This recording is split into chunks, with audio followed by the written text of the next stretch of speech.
Donc, on va aller le saut de puce. Aujourd'hui, on voyage sans visa. Malgré les fermetures des frontières, on va à Monastir. Oui, merci beaucoup.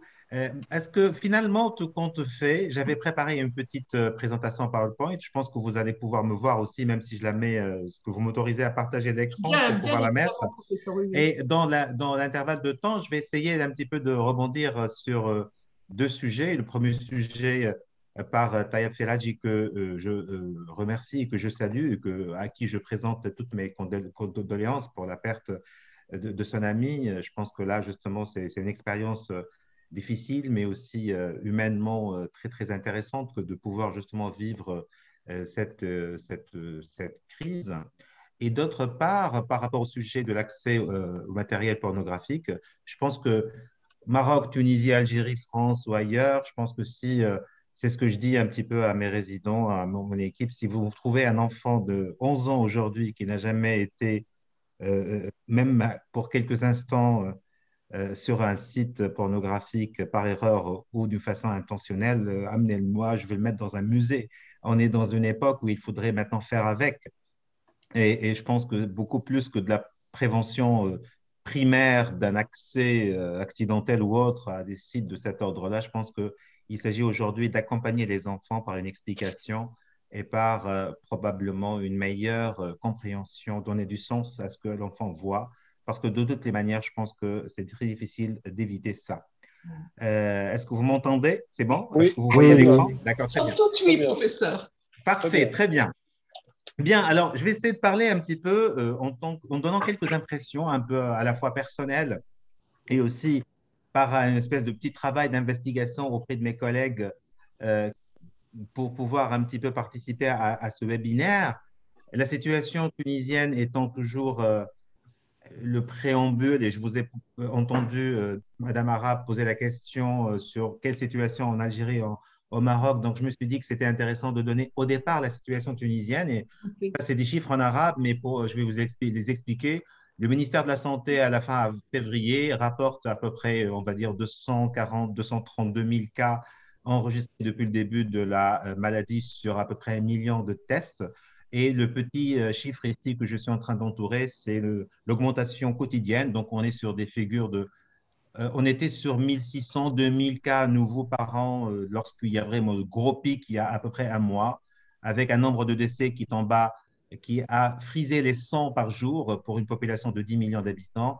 Là, comme vous le voyez, les chiffres sont beaucoup plus bas, avec par exemple chaque jour une petite trentaine. C'est toujours des situations quand même dramatiques pour les familles, mais le nombre de décès a beaucoup baissé.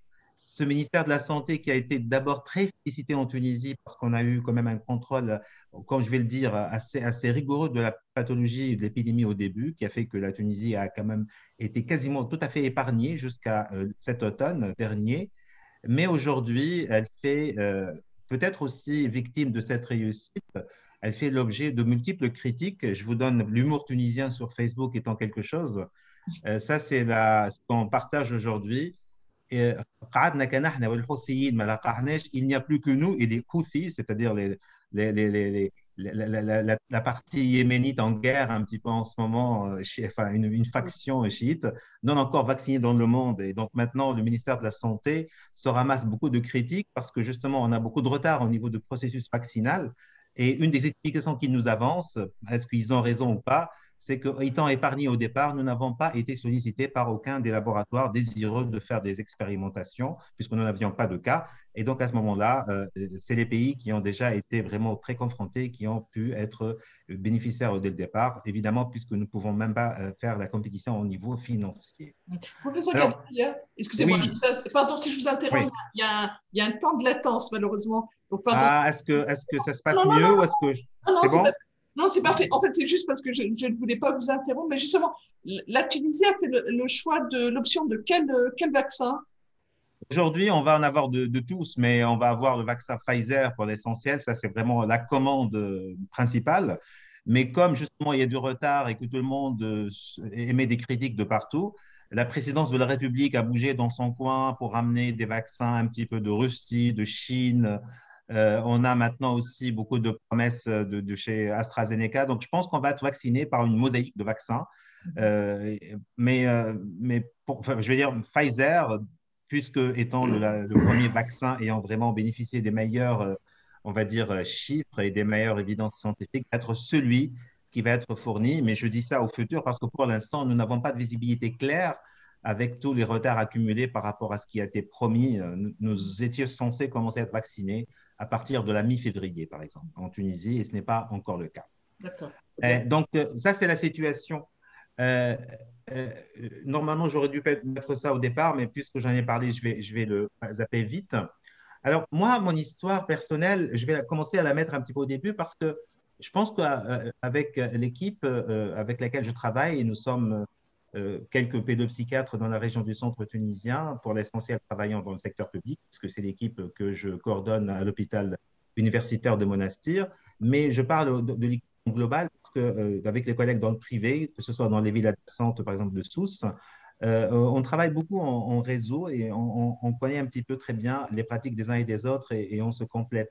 Et donc, dès décembre 2019, moi, je fais des consultations en déplacement dans le sud du pays. Pour ceux qui connaissent la Tunisie, c'est dans l'île de Djerba, où j'ai des liens familiaux. Et sur mon chemin retour, je rencontre un jeune homme de Hong Kong qui voyageait d'une façon solitaire. Il voulait découvrir l'Afrique du Nord et il a atterri en Tunisie.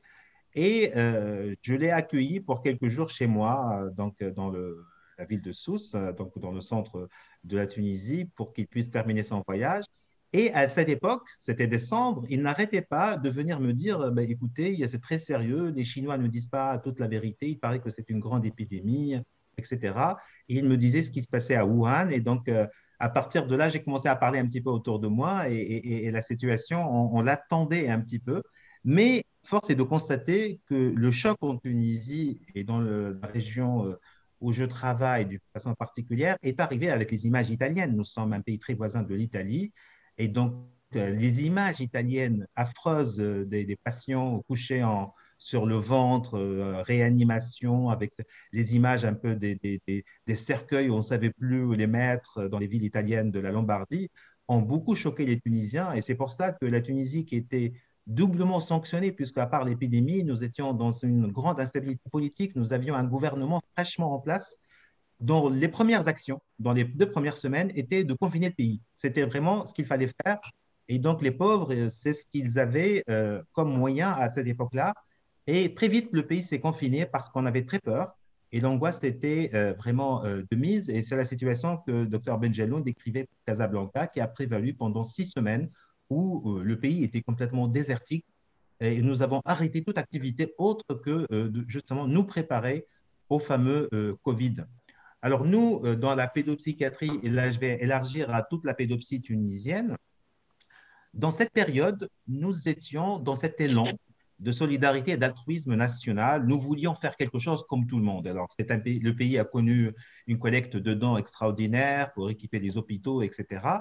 Et la Société savante de pédopsychiatrie s'est attelée à émettre des recommandations, des vidéos un petit peu d'explications, à pouvoir faire des actions de sensibilisation et des formations de divers professionnels à l'accueil de ces éventuels cas qu'on n'a pas vu venir finalement, hein, mais il fallait vraiment se préparer et nous avons mis en place aussi une cellule d'assistance psychologique téléphonique à laquelle pratiquement tous les psys, adultes ou enfants ont contribué. Je rappelle que la Tunisie compte à peu près une centaine de pédopsychiatres. Ce sont des chiffres quand même assez élevés par rapport à la moyenne de la région beaucoup de professionnels associés dans le domaine de la psychologie clinique de l'enfant et de l'adolescent. Alors là, vous avez quelques exemples de certaines des actions, quelques recommandations aux parents pendant la période du confinement, comment parler avec les enfants de Covid, comment, par exemple, éviter l'excès d'utilisation des écrans, puisque très vite, on a compris que ça allait être un des défis majeurs. Par exemple, la dame dit ici en arabe, s'il te plaît, mon fils, arrête un petit peu le portable et on va essayer de discuter un petit peu ensemble autour d'un film. Bon, ça ne change pas beaucoup des écrans, vous allez me dire, mais en tout cas, ça a été quelques actions pour pouvoir justement gérer l'anxiété. Ici, c'est quelques recommandations pour pouvoir détecter à temps des signes anxieux chez l'enfant et de pouvoir y réagir, etc., etc. Donc, c'était une tranche d'âge, comme vous avez vu, moins de 6 ans, de 6 à 12 et de 13 à 18. Et donc, cette action-là a nous quand même mobilisé pas mal les pédopsies qui, à cette époque, ont arrêté toute activité de consultation.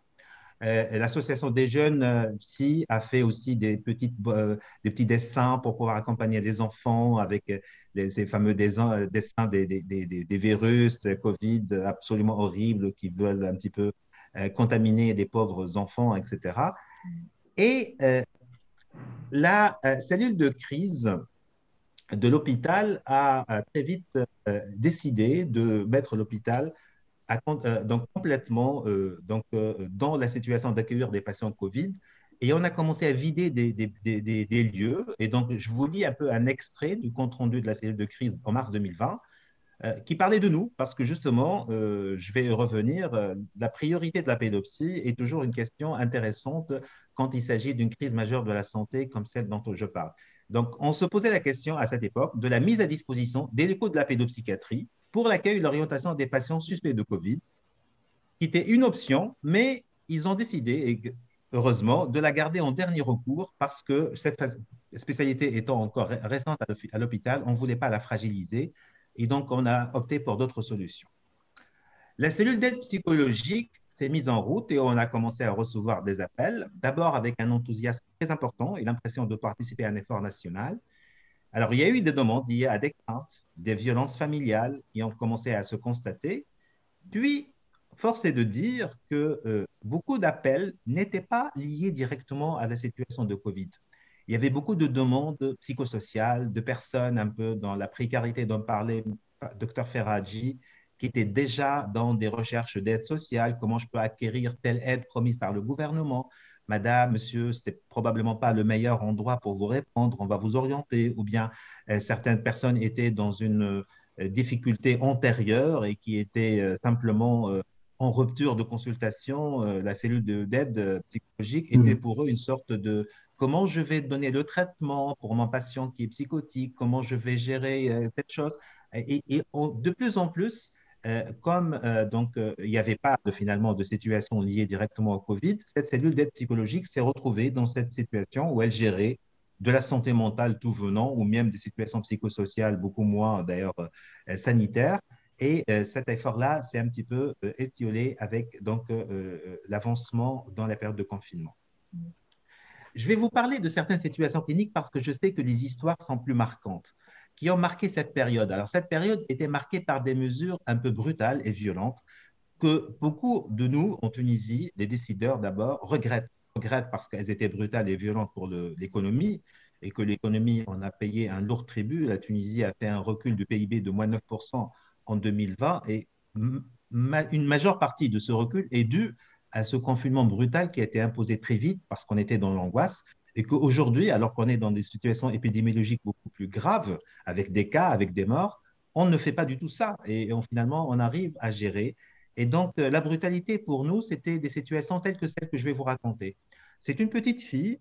Alors, on a décidé de mettre tous les positifs qui viennent de l'étranger, mais aussi tunisiens, par peur que les gens ne soient pas respectueux des mesures barrières, même quand ils étaient positifs, qu'ils allaient contaminer les autres, eh bien, on leur imposait d'être mis en quarantaine dans des lieux fermés au public. C'est-à-dire, c'était vraiment des sortes de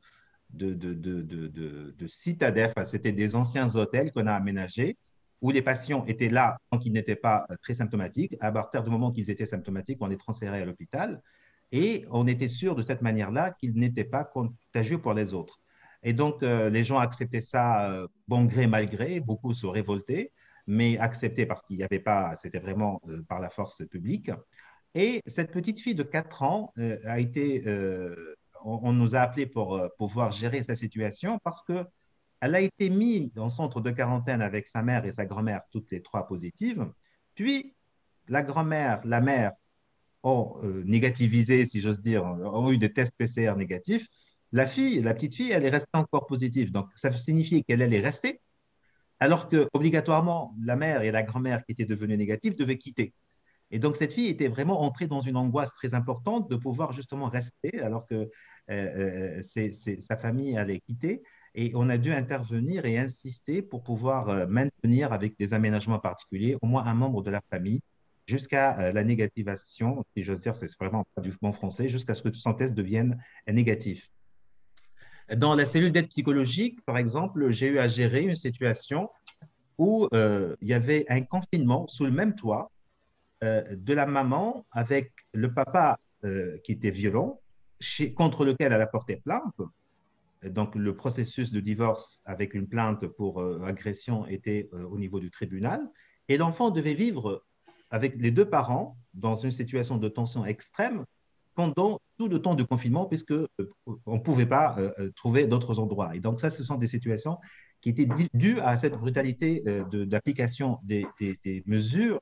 Et puis, la Tunisie aussi a fait quelque chose dans les régions où il y avait vraiment les débuts de quelques cas, elle les a isolés des restes de région. Par exemple, Djerba, c'était une île, personne n'entrait plus et ne sortait de Djerba et ça a séparé des familles qui sont restées séparées pendant des semaines. Le père étant parti plus tôt, par exemple, à Tunis, bah, la mère et les enfants sont restés à Djerba et la situation était devenue très difficile à gérer pour ces situations. Donc, j'allais dire, ce sont des situations en jargon médical qu'on appelle iatrogènes, c'est causé par la médecine, et c'est un peu causé par probablement des applications de mesures, certes justifiées sur le plan peut-être de la transmission du virus, mais humainement très difficiles.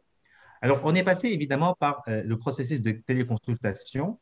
Nous en avons fait quelques-unes. Le problème, c'est que la logistique n'était pas disponible dans beaucoup de cas. Et le pire, c'était une situation un peu ubuesque en Tunisie, où la loi pour les téléconsultations a été votée, mais il n'y avait pas le décret d'application. Et donc, le Conseil de l'ordre des médecins nous déconseillait de le faire parce qu'il ne savait pas si ça a été respectueux des données personnelles, de la confidentialité. Il nous disait, nous, en Tunisie, peut-être qu'on a une loi pour le faire, mais il faudrait que le gouvernement accélère la sortie de décret. Et donc, ça nous poussait à faire du bricolage. Par exemple, nous, on a fait beaucoup de consultations par WhatsApp, par Messenger, etc. Moi, ma critique, un petit peu, mon impression, c'est que ça nous a amené à un nouveau rapport au temps et à la ponctualité. Docteur Talienté parlait de la ponctualité des rendez-vous face à face. Nous, ce qui nous a vraiment été un peu compliqué, c'est que quand on disait, par exemple, 9 heures avec un patient, ben, 9 heures, l'appel était déclenché. On n'était pas dans cette situation. Bonjour, madame, je vais vous revenir vous chercher dans la salle d'attente le temps que je m'installe dans le bureau, etc. Là, c'était un appel qui tombait comme ça. Et parfois, on était dans l'obligation de dire c'est très bien d'avoir appelé à l'heure, ou bien parfois, ils appelaient un petit peu même avant l'heure, mais on va vous demander quand même quelques instants, le temps qu'on arrange un petit peu, pas le bureau, mais au moins notre apparence ou des choses de cet ordre-là. Et c'est quand même une autre façon de faire les choses. L'autre, Mm. peut-être, commentaire par rapport à ça, vous vouliez me réagir par rapport à ça, peut-être? Non, non, Non? c'est C'est bon? pas du tout. J'écoutais, Oui, oui. Voilà. Continue, L'autre continue. chose qui était un peu amusante et en même temps intrigante, c'est que quand on est dans une téléconsultation, si il y a l'enfant, il y a sa famille. Et on est tous, de temps en temps, amenés à voir l'enfant seul, surtout quand il s'agit d'un adolescent. Logistiquement, comment on fait? Madame, vous nous excusez, vous passez dans la cuisine, on a besoin de parler avec Ayman tout seul. C'était des situations cocasses de cet ordre-là, mais il fallait les gérer. Il n'y avait pas une sorte de logiciel établi ou bien de règles établies de comment faire, par exemple, ce genre de moment individuel, par exemple. Et Je peux même si la... t'interrompre? Oui, pardon? Je peux t'interrompre? Oui, bien sûr. Tout à fait, je suis d'accord avec toi. C'était aussi très compliqué de jouer et de dessiner avec les enfants Ça en aussi, ça aussi. téléconsultation. Mm. Et Ouais. les enfants en bas âge et ceux qui n'avaient pas le langage, bah, c'était très très compliqué en téléconsultation. Et des fois, les parents disaient qu'ils quittaient la pièce, mais ils ne quittaient pas la pièce parce qu'ils voulaient exactement savoir ce qui se disait. Donc, c'était vraiment très compliqué à gérer, tout à fait. Absolument, absolument. Alors là, on voit un garçon justement qui dessinait, qui montrait le fruit de son dessin, mais il l'a fait un petit peu avant parce qu'en même temps, on voulait profiter de la téléconsultation. Ça, c'est le corona hein, dessiné par l'enfant, si vous voulez, un petit peu, lors d'une téléconsultation, par exemple. Et puis, on a eu, et j'en arrive à un moment important, on a eu tous l'impression qu'on en faisait trop, que trop, Covid par-ci, Covid par-là, le pays ne parlait plus que de cela. Tout le reste s'est arrêté. Nos patients qui étaient porteurs d'autres pathologies, autisme et autres, vous en parliez, n'étaient pas soignés comme il fallait. Surtout que le pays était épargné lors de la première vague. On a eu très peu de cas et puis les hôpitaux ont été vidés, les activités déprogrammées pour finalement si peu de temps, la Tunisie, qu'est-ce qu'elle a fait comme stratégie? Elle s'est enfermée au début de l'épidémie et c'est pour ça qu'on a été épargné. Et donc là, je cite un collègue qui a eu cette publication intéressante. Trop de vidéos traitant de la santé mentale peut gravement nuire à votre santé mentale. Et on en avait peut-être un peu marre de chacun faisant son initiative dans tous les coins, on nous sollicitait pour faire telle chose, etc. Peut-être qu'il fallait plus en parler d'une façon aussi extensive et que c'était vraiment l'impression qu'on avait à cette époque-là et que peut-être il y avait une exagération par rapport à ce phénomène. Par la suite, la Tunisie est passée par un été 2020 où les choses se sont beaucoup donc calmées au niveau épidémiologique. Nous étions à 0 cas pendant 3 mois, il n'y avait plus rien, les gens étaient dans la rue, la vie est revenue à un rythme tout à fait normal. Et nous avons eu un retour explosif de l'activité, évidemment. Tout nous est revenu en pleine figure, toutes les situations en attente, notamment à cette époque-là pour la pédopsie, la préparation de l'année scolaire future des enfants, en particulier TDAH, autisme, etc. Donc, il fallait plein de formalités pour qu'ils aient une scolarité particulière ou bien pour préparer justement par des tests de niveau intellectuel, etc., leur accès à l'école. Et deux constats majeurs ont émaillé ce que nous avons observé pendant ce retour à l'activité. Ce n'est pas tout le temps si négatif que ça, finalement, le confinement et finalement l'expérience, et je vais expliquer pourquoi. Et puis, nous avons eu un changement de profil des patients. Alors, ce n'est pas si négatif que ça, c'est d'abord venu par l'autisme. Nous avons été unanimes à voir beaucoup d'enfants avec autisme s'améliorer pendant le confinement. Alors, il y en a beaucoup qui se sont aggravés, ceux qui étaient dans un niveau très, très bas et qui avaient besoin de beaucoup de rituels impliquant une sortie. C'est pour ça que le gouvernement, d'ailleurs, à l'image de ce qui s'est passé en France, a autorisé une sortie par jour des enfants avec autisme. Mais je cite un extrait d'un article par lequel j'ai participé à une vue mondiale sur l'autisme pendant la crise du Covid. Ce que je retiens, c'est écrit en bas. Amélioration sensible de beaucoup d'enfants avec le spectre de l'autisme, surtout au niveau du comportement. Beaucoup d'enfants se sont calmés, moins d'agressivité, moins d'agitation. Il y en a beaucoup qui ont commencé à mieux communiquer, à parler pendant cette période de confinement. Beaucoup peut-être ont profité de cette sécurité de se retrouver dans un environnement beaucoup plus contrôlé et de retrouvailles familiales, puisque du coup les parents étaient impliqués et devaient passer du temps avec leurs enfants. Et ils subissaient, ces enfants-là, moins de pression sociale. Et c'est une question intéressante que je vais aussi reprendre quand je vais parler de l'école. Est-ce que nous, par notre façon de gérer la société, d'imposer aux enfants beaucoup de stimulation, surtout ceux qui pouvaient la gérer le moins bien, les enfants avec autisme par exemple, est-ce qu'on n'est pas de train de créer quelque chose et cette espèce de retour à des choses ultra simples d'une vie avec très peu de contraintes, très peu d'exigences, n'était pas finalement mieux pour certains enfants? La pression scolaire, justement, était diminuée et donc, nous sommes concertés. Eh bien, beaucoup d'entre nous nous sont dit, ben, les enfants se portaient très bien. Hein. Finalement, beaucoup d'enfants se sont sentis soulagés et beaucoup de leurs problèmes ont diminué avec la baisse de la pression scolaire parce qu'en Tunisie, qui est un pays ultra, on va dire, focalisé sur l'école, nous étions habitués à voir 2 saisons de tentatives de suicide et de plaintes somatiques inexpliquées chez les enfants. C'est la période des examens et des remises des bulletins, janvier et juin. Et donc ça, à la limite, cette espèce de baisse de la pression sur l'école a probablement allégé le poids sur l'épaule de certains enfants, d'où, comme je l'écris, de véritables questionnements sur la relation entre pression scolaire et sociale et santé mentale des enfants. Concernant le changement du profil des patients, nous étions habitués, c'est notre pratique, ça contraste beaucoup avec mon expérience française. J'ai eu 2 années de pratique où j'ai eu le plaisir de travailler notamment aux côtés de Dr Ferraggi. Il y avait plus d'adolescents en France que d'enfants généralement en pédopsie. Ce n'a jamais été le cas en Tunisie jusqu'à récemment. Là, depuis le confinement, depuis l'arrivée du Covid et cette angoisse, il y a beaucoup plus d'adolescents dans nos consultations avec des pathologies adolescentes, c'est-à-dire beaucoup plus de manifestations d'anxiété, obsessionnelles, de tentatives de suicide, et puis, comme on l'a redouté, beaucoup plus de maltraitance.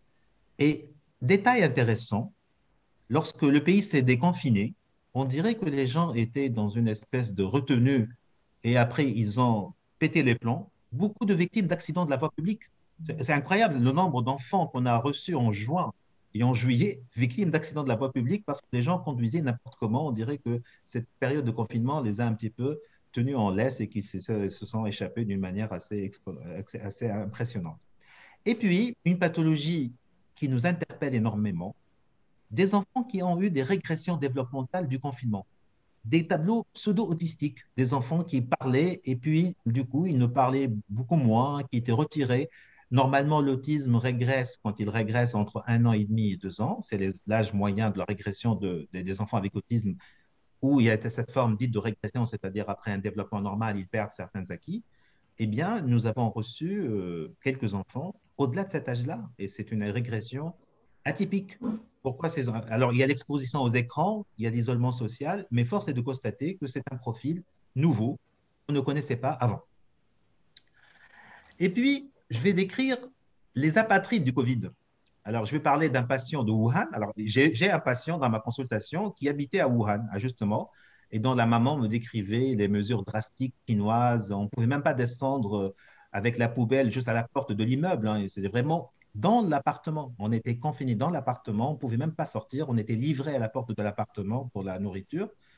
Et cette famille-là et plein d'autres étaient prise en otage parce qu'elle n'avait plus de perspective claire. Cette famille qui a vécu pendant longtemps en Chine et qui devait retourner en Chine ne savait pas quand est-ce que les frontières allaient s'ouvrir.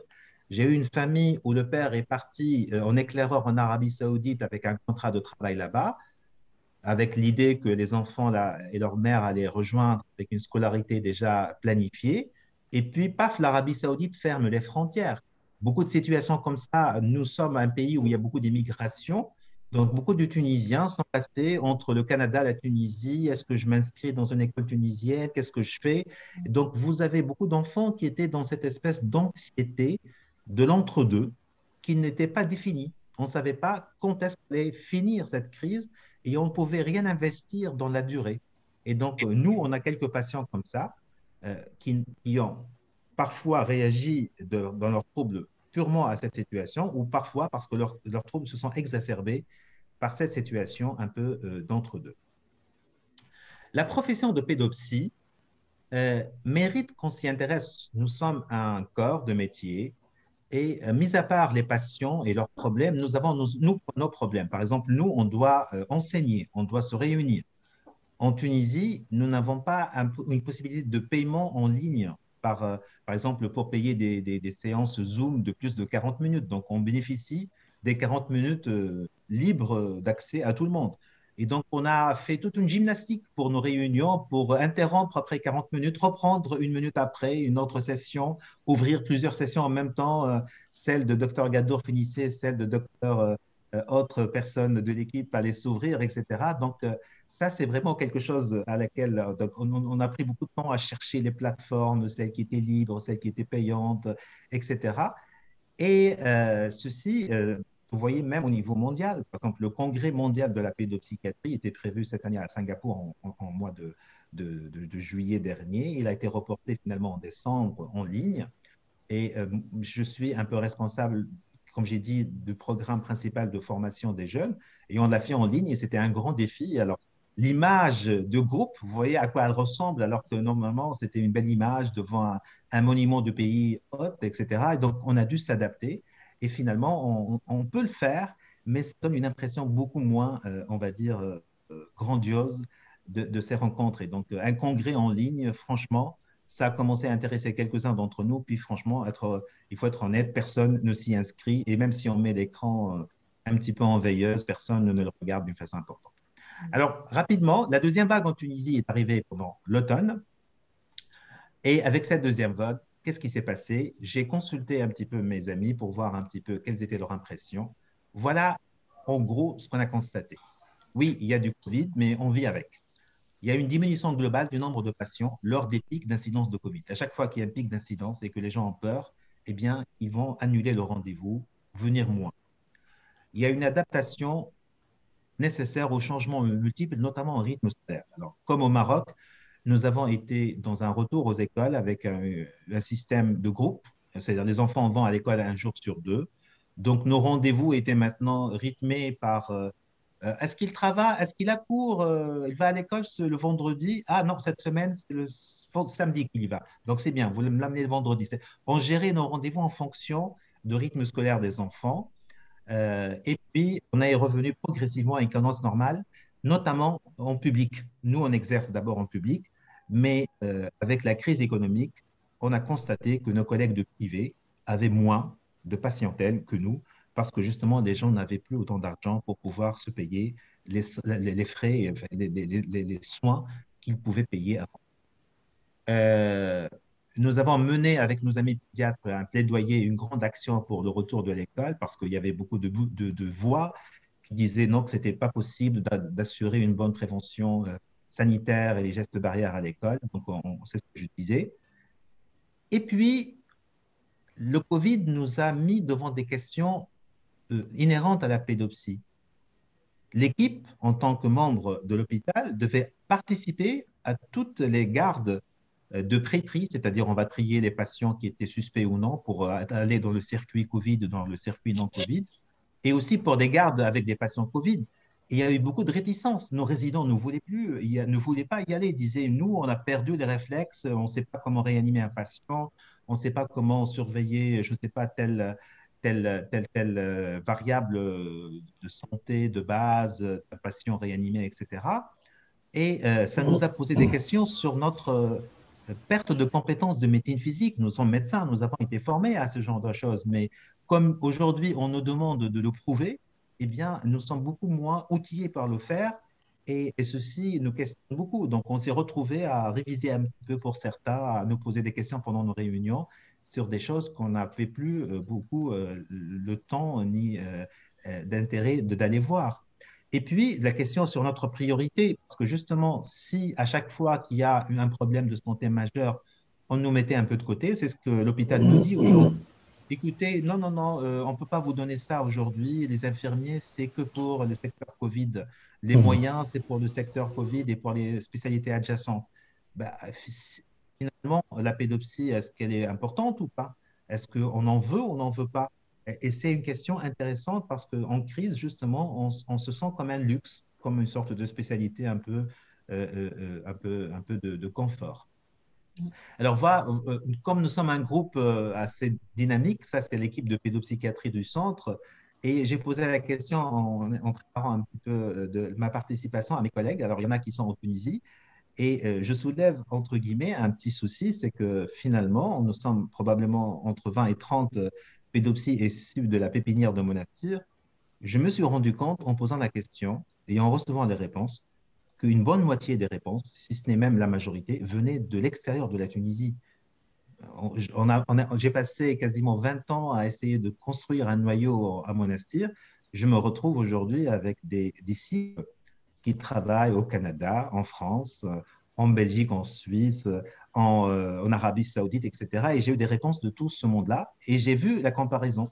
Eh bien, effectivement, nos collègues en Occident disent qu'ils sont complètement surchargés. C'est le gap dont parlait le docteur Taïeb Ferradi, qu'il a des listes d'attente s'allonger, qu'il n'y avait plus d'hospitalisation disponible, alors que pour nous, les réponses tunisiennes étaient beaucoup plus dans le sens d'une diminution globale et d'un changement un petit peu de profil. Les pathologies qu'on rencontre aujourd'hui, c'est plus des anxiétés liées à la vie sociale, des enfants qui ne veulent plus sortir un petit peu dans la société ou de séparation. Les enfants avec une anxiété de séparation, c'est une vraie catastrophe, ces interruptions, ces retours, parce qu'ils ne supportent pas et beaucoup d'absentéisme scolaire a été constaté, beaucoup plus de tentatives de suicide, beaucoup plus d'addiction aux écrans, mais ça, à la limite, on s'y attendait, et beaucoup plus de pathologies en rapport avec l'adolescence. Le pays étant déstabilisé par le Covid, nous avons beaucoup de médicaments en rupture de stock. Et donc, un des exercices nouveaux pour les pédopsies, c'est un jonglage permanent pour des substitutions téléphoniques ou bien avec les pharmaciens. On écrit maintenant des ordonnances avec 3 alternatives. Donner X médicaments matin, midi, soir, sinon X médicaments, sinon Y médicaments, sinon Z médicaments. Et c'est des ordonnances un peu rigolotes, mais parce que beaucoup de médicaments, avec les difficultés d'importation et autres, qui ne sont plus disponibles.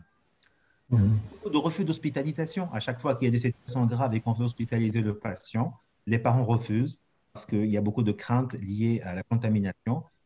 En pédiatrie, récemment, beaucoup de collègues pédiatres refusent l'hospitalisation conjointe mère-enfant et ça met beaucoup d'enfants en situation aussi de difficultés importantes d'accepter l'hospitalisation. Notre équipe a payé son tribut, donc la moitié de l'équipe est déjà malade, à l'image de celle de professeur Ferranti en Algérie. Mais on s'adapte et on gère bien et finalement, on trouve qu'on a eu la chance d'avoir des formes légères, mais c'est entré dans nos habitudes. La chose qui n'est pas entrée dans nos habitudes, c'est ce foutu masque. Travailler avec toute la journée, et je mis ça un petit peu pour rigoler. Le point commun entre ces deux accessoires, c'est quoi? C'est que tu es contente, pour celles qui sont de sexe féminin, de les enlever en fin de journée. Travailler avec un masque sur la figure pendant toute la journée, c'est extrêmement éprouvant. Et finalement, je pense qu'un des points importants de la résolution des difficultés liées à cette situation, c'est la bonne santé mentale du pédopsychiatre, parce que lui, il est censé être en équilibre face à cette situation. Et donc là, ce sont des images un petit peu de mon expérience à moi, où je me suis occupé un petit peu à jardiner, à faire des choses comme ça pendant le confinement. Et on a partagé ça avec beaucoup de pédopsychiatres du monde. Et je pense que ce qui nous a sauvés pendant cette période-là, c'est de nous accrocher à certains faits comme ça de la réalité et de nous dire, on n'est pas que des professionnels de la santé mentale, on est aussi des humains. Et il faudrait aussi s'accrocher à certaines choses et laisser se développer chez nous certains aspects tout à fait artistiques, tout à fait… Parce qu'autrement, c'est une maladie qui interroge notre question de sens. Quel sens nous donnons un petit peu à ce monde et à comment, qu'est-ce que nous vivons. Et je pense que c'était très important que nous, on puisse donner du sens à beaucoup d'autres choses pour que si on met tous nos œufs dans le même panier, dans le travail justement, dans cette espèce de surenchère de demandes, etc., qui n'en finiront jamais, et peut-être qu'on perdra au change et qu'on ne sera pas forcément outillé pour y faire face. Voilà en gros ce que je voulais dire un petit peu pour contribuer à